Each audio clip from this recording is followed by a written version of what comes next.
अगर आपको सिर्फ एक रात किसी कमरे में बिताने के बदले 10 लाख रुपए दिए जाएं, तो क्या आप तैयार होंगे? ज्यादातर लोग बिना सोचे हाँ कह देंगे।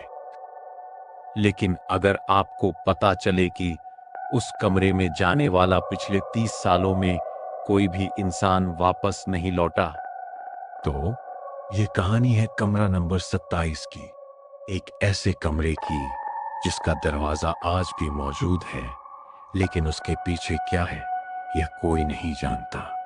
साल 2024। दिल्ली का एक युवा पत्रकार था आदित्य। उसे रहस्यमयी घटनाओं की जांच करने का शौक था। एक दिन उसके ईमेल पर एक अजीब संदेश आया।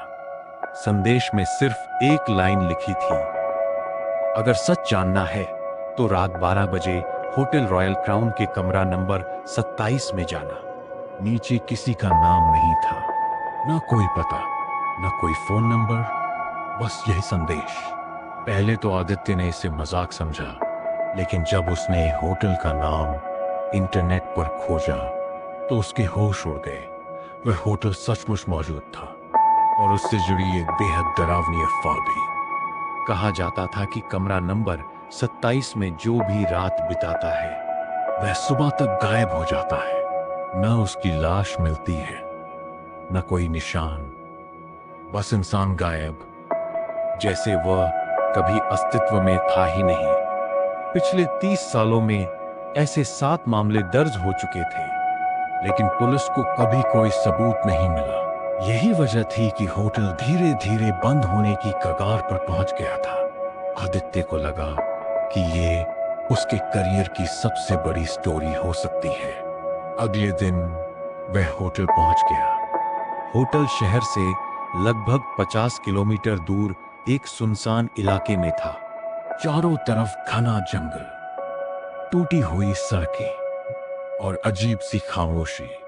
होटल बाहर से पुराना और जर्जर दिख रहा था, जैसे वर्षों से उसकी देखभाल न हुई हो।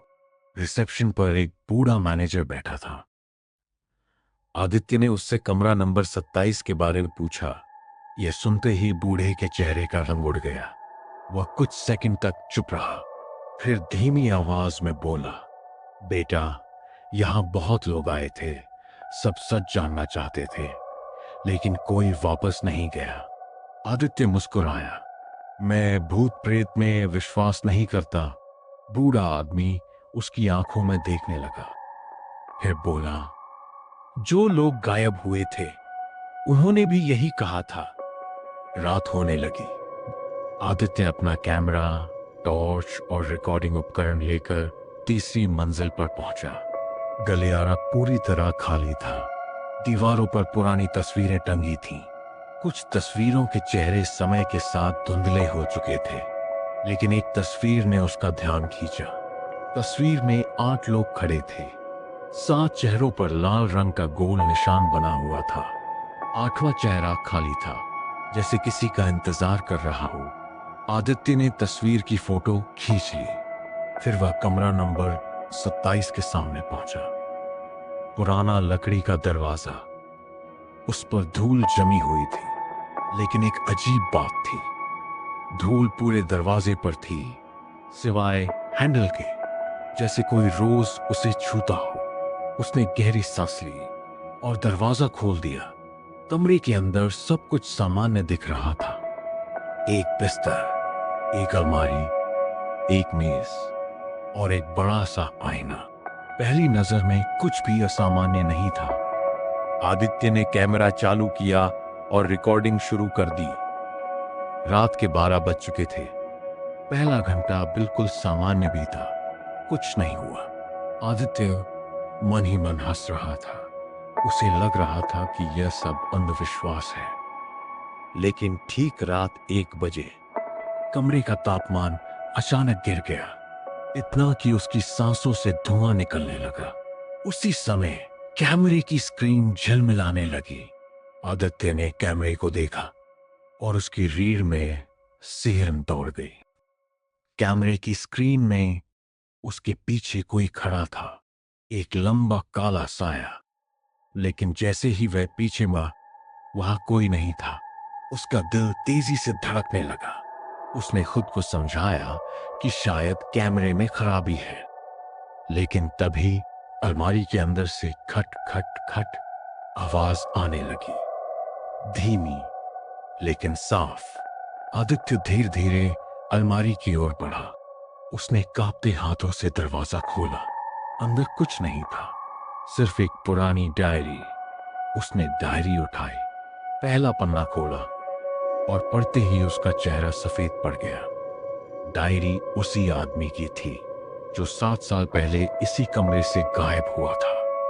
उसमें लिखा था, अगर कोई यह पढ़ रहा है तो समझ लो कि तुम्हारे पास बहुत कम समय है। वह आईने के अंदर रहता है, उसकी तरफ मत देखना। आदित्य का गला सूख गया। उसने तुरंत कमरे के बड़े आईने की तरफ देखा। आईना बिल्कुल सामान्य था, लेकिन तभी उसे एहसास हुआ कि आईने में उसकी परछाई नहीं दिख रही। उसका पूरा शरीर वहां था, लेकिन चेहरा गायब था। आदित्य डर गया। उसने टॉर्च आईने पर मारी और उसी पल आईने के अंदर किसी दूसरे चेहरे की झलक दिखाई दी। एक पीला सड़ा हुआ चेहरा। वह कुछ सेकंड के लिए दिखा और फिर गायब हो गया। अब आदित्य समझ चुका था कि यहां कुछ गलत है। वह तुरंत कमरे से बाहर निकलना चाहता था, लेकिन जब उसने दरवाजा खोला तो उसके पैरों तले जमीन खिसक गई। दरवाजे के बाहर अब होटल का गलियारा नहीं था। वहां एक लंबा अंधेरा रास्ता था जिसका कोई अंत दिखाई नहीं दे रहा था। आदित्य ने घबराकर दरवाजा बंद कर दिया। उसकी सांसें तेज हो चुकी थी। तभी पीछे से एक आवाज आई, 8वां आ गया। वह तेजी से पलटा। कमरा खाली था, लेकिन आवाज साफ सुनाई दी थी, 8वां आ गया। अब उसे दीवार पर लगी तस्वीर याद आई। 7 चेहरों पर लाल निशान और एक खाली जगह। क्या वह 8वां व्यक्ति था? अचानक कमरे की सारी लाइट बंद हो गई। चारों तरफ घना अंधेरा फैल गया और फिर आईने के अंदर हलचल शुरू हुई, जैसे कोई दूसरी दुनिया उसके पीछे मौजूद हो। धीरे धीरे 7 आकृतियां आईने के अंदर दिखाई देने लगी। सातों वही लोग थे जो वर्षों पहले गायब हुए थे। वे सब आदित्य को देख रहे थे। उनके चेहरे भय से भरे हुए थे। फिर उनमें से एक ने हाथ उठाया और आईने पर कुछ लिखा, भागो। लेकिन अब बहुत देर हो चुकी थी। आईने की सतह पानी की तरह लहराने लगी और उसमें से एक लंबा काला हाथ बाहर निकल आया। आदित्य पीछे हट गया, लेकिन वह हाथ लगातार उसकी ओर बढ़ रहा था। उसने पूरी ताकत से कुर्सी उठाकर आईने पर दे मारी। धड़ाम, आईना टूट गया। कमरे में अचानक सन्नाटा छा गया। सब कुछ सामान्य हो गया। लाइट वापस आ गई, तापमान सामान्य हो गया और दरवाजे के बाहर फिर से होटल का गलियारा दिखाई देने लगा। आदित्य बिना एक सेकंड रुके कमरे से भागा। वह पूरी रात होटल के बाहर कार में बैठा रहा। सुबह होते ही वह शहर लौट आया। उसने अपनी रिकॉर्डिंग देखी, लेकिन वहां एक और डरावनी चीज उसका इंतजार कर रही थी। वीडियो के आखिरी फ्रेम में आईने के सामने 8 लोग खड़े दिखाई दे रहे थे। 7 वे लोग थे जो वर्षों पहले गायब हुए थे और 8वां आदित्य खुद था। उसके चेहरे पर भी वही लाल निशान बना हुआ था। आदित्य ने तुरंत वीडियो बंद कर दिया। उसने फैसला किया कि वह यह स्टोरी कभी प्रकाशित नहीं करेगा। लेकिन 3 दिन बाद वह अचानक लापता हो गया। पुलिस को उसका कैमरा मिला। उसके लैपटॉप में सिर्फ एक नई रिकॉर्डिंग थी। रिकॉर्डिंग में आदित्य कैमरे के सामने बैठा था। उसकी आंखें पूरी तरह काली थीं। वह मुस्कुरा रहा था और धीरे से कह रहा था, कमरा नंबर 27 अब खाली नहीं है। अब 9वें का इंतजार है। और आज तक उस होटल की तीसरी मंजिल पर कमरा नंबर 27 का दरवाजा हर रात अपने आप खुल जाता है, जैसे कोई अंदर आने का इंतजार कर रहा हो। इस तरह यह कहानी यहाँ खत्म हो जाती है। ऐसी और डरावनी और सच्ची कहानी देखने के लिए हमारे चैनल को सब्सक्राइब करो।